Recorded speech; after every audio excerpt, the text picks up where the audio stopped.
30-40 বছর রাজনীতি করার পরে মানে যদি এখন স্কোর কার্ড মেলানো হয় যে 30-40 বছর রাজনীতির ফলাফল কি,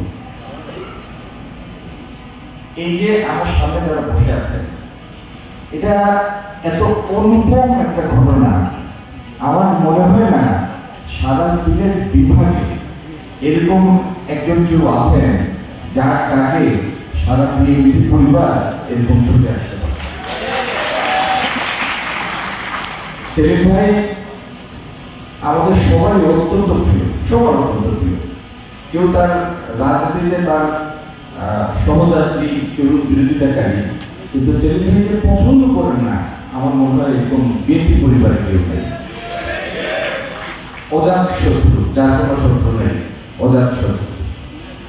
সেলিম ভাই দীর্ঘ পথ পরিক্রমা পাড়ি দিয়েছেন, ছাত্রদল করেছেন, ছাত্রদলের সভাপতি হয়েছেন, কেন্দ্রীয় কমিটির সহসভাপতি হয়েছেন, মহানগরের সাধারণ সম্পাদক হয়েছেন, সিনিয়র সহসভাপতি হয়েছেন। অত্যন্ত বর্ণাঢ্য কেরিয়ার। তিনি রাজনীতির আরেকটা ধাপে আগামী দিনে অন্য একটি চ্যালেঞ্জ হাতে নেওয়ার জন্য প্রস্তুত হচ্ছেন। তার ব্যক্তি জীবন, পারিবারিক জীবন, রাজনৈতিক জীবনে উন্নতির চরম শিখরে তিনি পৌঁছান, এটি তিনি পুরোপুরি রিজার্ভ করেন। আমাদের সবার দোয়া শুভকামনা থাকলো।